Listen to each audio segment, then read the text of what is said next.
Good morning, ladies and gentlemen, and welcome to the show this Monday, October 2nd, 2023. Thank you for tuning in. I'm glad to have you guys here. The news is horrendous. It's absolutely horrendous. I see an inevitability here. Almost daily now. Drones. We're talking about drones that Russia loads with explosives. We're not talking about these little drones we're talking about drones that are used in warfare. Drones are dropping in Romania almost daily now. It's like Russia's. It's like they. I don't know what to say. Anyway, it just seems inevitable at this point. NATO involvement probably. Of one form or another. Well, they're already NATO involvement in this war. We all know that by supplying Ukraine. But I'm talking about much deeper NATO involvement. I've been thinking about things a little bit. Let's take a look here at this. Which article was it I had here? This one. The Kiev Post, Ukraine's global voice, Washington Insider, U.S. Pentagon comptroller signals that they're out of money for Ukraine. What does that mean? Well, I've heard that if funding stops for Ukraine, Russia win. He win. That's what I heard. You think the war's over? That's what Russia wanted to do originally to begin with, was go in quick, done. They thought they'd have it in 2 weeks. I'm telling you right now that this war could escalate into something where boots on the ground at some point in time later. And we're talking about World War III here. And, I got thinking last night to myself. I said, hey, they basically, you could almost say, I know it's kind of like a proxy war, but you could almost say that World War III's on now. There's Western weapons. For crying out loud, there's a tank full of Germans that the Russians blew up not long ago. We all know that it's basically almost like World War III right now. But I'm talking about, I got thinking, what if it turns into World War III? Would it go nuclear? It's a big $64 million question. Will it go nuclear? And I got thinking about this, and I thought about it a lot last night. And I said to myself, hey, there's not necessarily... We always think by default, okay, World War III starts, Russia and China and America and North Korea, and they all get fighting. South Korea, everybody starts to fight. And we all think by default, okay, then it goes nuclear. That's what we think by default. But I got thinking out of the box last night, and I said, hey, you know what? That's not necessarily true. That it just bang by default goes nuclear. That's not necessarily true. What if it doesn't? What if World War III starts and they all get fighting? North Korea and Japan gets fighting against China, and China's fighting against... They're all fighting. And it doesn't go nuclear. Nobody pulls that first trigger on any nuclear devices. They all keep it conventional. Like it's been kept conventional up till now. I mean, it's been this war has been raging on now for how long? It's moving into years.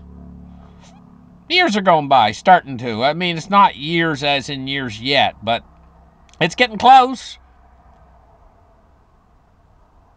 And it hasn't went nuclear yet. So why is it written in stone that it would go nuclear? Because it seems to me that they're all frightened of the nuclear button. I mean, Russia could have pulled the nuclear button ages ago. So they all got the nuclear button. North Korea is always saying, okay, this is it, this is it, this is it, this is the last, and they never do it. None of them do, because they know the consequences. What's not to keep them from knowing the consequences and us getting into a wider war, but them still knowing the consequences, and nobody actually does it, but they just keep fighting at the expense of tremendous amounts of human life. And if this thing were to go where they're all fighting against each other, East versus West, basically it's the big event, the main event of the wrestling match. East versus West. Imagine how many lives would be lost with the modern tech weapons that they have now. Aircraft carriers could even be sunk, and it still not go nuclear. They just send more aircraft carriers. And what happens? Well, Russia's already experienced what happens in that kind of a scenario. They put in a draft. They start hunting the country for young men. And that's happened in Russia already. And a lot of young men fled out of the borders trying to get away. They left. A lot of them early on they left. But now the recruitment continues. In Russia, they want to recruit a 700,000 man army. And China is right on to build up their military. Impressively, what China's doing right now. What about the West? If we move into that kind of a war, what would it be? Would they bring up the draft here again? And how deep would it go? I mean, once they get embroiled in something like that and they start chewing through men, I mean, it's just a meat grinder. It's a meat grinder. Let's just call it a meat grinder. I mean, they get desperate in the end and they start moving the age of recruitment up even. Like, doesn't, in the end, it won't even end at 40 years of age. It goes to 50, 60, 70. And then a downward age, too. 18, it'd go down to 16, 15, 14, 12 years old. Put that helmet on, soldier. You know, I mean, what could we get embroiled into if we get into a world war where it's all stakes on the line? But when would it go nuclear? I'm just talking theoretically. All this is theoretical. Don't take it to heart. But at what point would it go nuclear? I got thinking about that too. Say they got embroiled in a world war and there was no way out. Nobody was going to back down. They were going to fight until the last man is gone. An all-out main event world war. When would it go nuclear? Thinking about that. Well, you know, none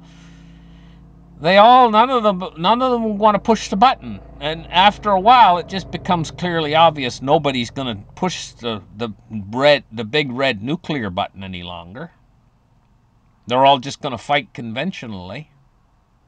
It's kind of like it becomes like almost like an unwritten law. At what point would it go nuclear? When it's forced to go nuclear. In the end, it would have to go nuclear. And that point of inflection where it goes nuclear would be when one side starts to actually lose, big time starts to lose, and it's going to be an invasion. So, if the West did get involved in some sort of a all-out World War III, but not nuclear, and if they started to get overwhelmed, or vice versa, the other side, if they started to get overwhelmed and it was a threat that their country was going to actually be invaded and fall, then the nuclear button would come out. And think about that, you know. I mean, that's ultimately the end game, is where we're headed. If we have a third world war and it's not nuclear, eventually it's going to lead to, and it would be absolutely unbelievably large. Because what do we have facing us right now? We got North Korea, China, Russia, Iran. You know, these are big, powerful countries with a extensive. Russia's got the biggest nuclear force on Earth. And China's nothing to sneeze at. They got, even though they don't have as many nuclear weapons, they got, oh my gosh, they're powerful. Especially in the Pacific. And then on our side, we got all of the Allied forces, all of the NATO countries in Europe and everything. Great Britain, France, we got United States. That's a big one, and more. The United States' military budget is like bigger than anybody else's on Earth. The most powerful military on Earth, So I mean, I would say it's a pretty. I mean, if it was a wrestling match, it'd be like, oh, who am I gonna pick? I mean, these are two big guys, and they'll do a lot of damage in the ring. You know what I mean? Anyway, now in other news, student loan payments officially resume after a 3-year pause. Oh, that's really going to help discretionary spending in the United States. All that spending is going to go to pay off their student loans. And when you pay off loans, money disappears from the system. This is deflationary. In so many ways, I can't even begin to tell you guys how deflationary this is. But there's a lot of things coming at us, like interest rates going up is extreme. Oh my gosh, it's so inflationary. The debt market, the price of money going up. Oh my gosh, and this is going to culminate pretty soon. But what's on the other side of that? If they do anything about it, and they're going to have to, we see that look at this. Just look at this. No, this isn't the story I wanted. The story I wanted was, but then, okay, I don't want to get too sidetracked. I got this story going here. Let's talk about this for a minute. New York braces for new bout of wildfire smoke. Look at how orange it is. They can hardly breathe. So, as soon as, they're up in the air, they're breathing in all that smoke, and the sky's orange. And then at the same time, the street's flooded. Oh my gosh, I can't think about... I've seen the pictures coming in from New York. I've seen film footage. Quite a bit of it. All these streets flooded. Well, there's a lot of shops and stores and basement apartments and shops and stores that are all on the first floor. And cars everywhere. Water 4 feet deep. What does that do to the engine? What does that do to the exhaust system? What does that do when it gets in and it's all full of dirt and mud and garbage? Comes into your car, fills your car up, and it does a lot of damage to a car. But not only to a car, a basement apartment, it just comes rolling in and it fills your basement apartment up, destroys. I can't tell you how much this is going to cost. This is going to cost something. And it's over wide areas. Flood damage in New York is going to be extensive. I can see it going into the billions of dollars. I'm not sure exactly what the cost is going to be, but it's just like we just get over one thing and bang, something else hits. And not just in New York, but everywhere. I mean, New York's not the only place. Right here in Halifax, Canada, but we just got through fires that burn up hundreds of homes. And same kind of floods. Flood killed 4 people. We had floods, too. Fires and floods. New York's getting the same thing. New England, fires and floods. Listen. 24 million acres burned up here in Canada. In just one season, just in a couple months. 24 million acres. Now think about 1 acre, just for a second. 1 acre of well-forested land, and it lights on fire. Can you imagine the smoke that just comes off of 1 acre? And the fire and the blaze with flames jumping into the air 100 feet high? And you can see it for 30 miles away. Just 1 acre, 1 acre. That's what we'd be burning. Say we're a fire department. We decided we're gonna burn 1 acre of heavily forested land. You would be amazed at the amount of smoke that would come off of 1 acre. It would really shock you and really surprise you. But no, we're not talking about 1 acre. We're talking about 24 million acres. So, I mean, I hear these guys talking about nuclear winter and stuff from the fires that would come off of a nuclear disaster. Would it be the equivalent of 24 million acres? Because that didn't affect our weather very much. We still had a hot as hell summer. It wasn't no winter, I can tell you that. With 24 million acres burning, and we're still as hot as blazes. Like 110 degrees down there in Arizona. 120 in Arizona. They didn't have ice over everything. So I'm just not so sure about this nuclear winter idea. Maybe it'll make things hotter. I don't know. I'm just saying, but anyway, how did I get talking about nuclear winter?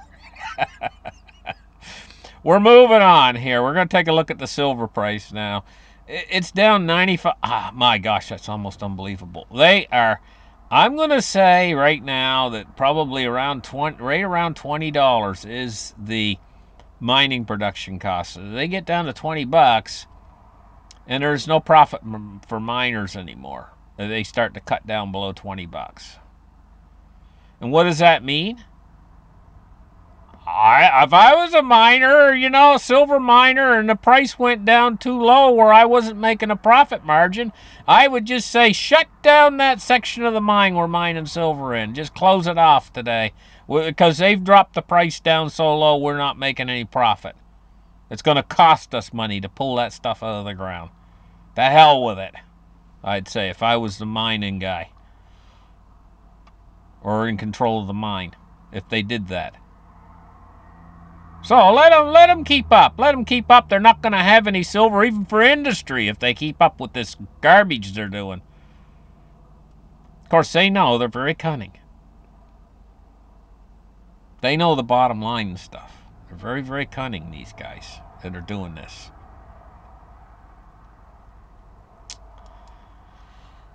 Oh, we forgot to do gold, didn't we? We can't forget to do gold. What's this? Always looking for money. They're always trying to get them ads in there and try to steal the money out of your purse. 1831 for gold's down 1650. Now, taking a look at cryptocurrency. One of the big news is in the financial system today is the bonds, is the debt market. Honest to God, guys, I'm going to tell you, it's going to blow up the system. And I told you guys, 5% on the U.S. 10-year. Once it crosses that line, it's going to start to make news. This debt market will start to make news when it crosses 5% on the 10-year. That's when they're going to really start talking about it. Bitcoin's up today. 28,298. Ethereum 1712. Tether, no, not Tether, I mean XRP, is 52.1 cents. Well, that's your big coins for the day. Okay, let's take a look now at the stock market and see what the Dow's doing. The Dow is down 89 points at 33,418. Crude oil is at 88.90 and it's down $1.89. Now that's unusual. I didn't expect it to drop below 90. Let's take a look at bonds and rates today. This is the big story right here. Look at this 10-year at 4.67. It's up 9.9 basis points, almost 10 basis points. And the U.S. 30-year is up 7.2 basis points at 4.78. See, she's heading up there. She's heading up there toward 5%. Something's going to break pretty soon. It very likely could come from the banking sector or the real estate sector. or perhaps the uh, the bond, the not the regular bond market, but the junk bond market could be. You know, uh, just gonna have to wait and see what breaks. But something's gonna snap. Something's gonna snap. We just can't have these interest rates going out of control to the upside on debt, because that's what runs the system. That's the blood. And see, I mean, it would be a no-brainer for a doctor if a guy's got his leg cut off and he comes into the emergency room, you know, and the blood's all draining out of him and nobody's stopping it. The doctor says, well, the guy says, well, I'm fine, you know. The doctor says, you're not going to be in a few minutes. And that's the way I'm looking at this financial system, and I'm seeing these bonds going unhinged to the upside. And I'm saying, hey, you know, this is going to drain all the liquidity out of the system. It's like blood to the system. If something's going to happen, the system's going to pass out suddenly. Just like that guy in the emergency room. He's just going to drop on the floor. He might feel fine now, but 5 minutes from now, they might be taking him in a gurney. Well, that's the way with our system we got here. Something's going to break very soon. You just can't have this. These bonds jumping up, the price of these bonds roaring toward the moon. And that's what they're doing. They're making a moonshot. But one thing, it's closing in the inversion. I mean, the bond yield curve inversion, you know, like what we see, like 5.5% on the 4-month, and go to 30 years and it's only 4.7. We're seeing that close somewhat. Okay, so taking a look at the dollar index today, and it's at 106.81, and it's really high, and it's climbing today too. Heading for something that's, I would say the whole thing's going to go snap. It's going to be something come up, and it's going to be big within the financial system, and this is going to change directions with them. And it could happen really quick. So we're going to do a flip here. That's going to be the real, when something breaks, something too big to fail breaks. That maybe I should have said that to begin with. What I'm expecting to break is something that's too big to break. And it could be a very sudden thing where they reverse directions on all this stuff that they've been doing. Because something too big to fail breaks. And then they panic. And then they try to take their foot off of the accelerator and hit the brakes. But it's too late. They got too much momentum behind the car. And they're just going to slide and ram into whatever it is. Because we got a fool behind the wheel. Thank you guys for listening to my show. Like and subscribe. We'll catch you guys in the next episode. Bye-bye.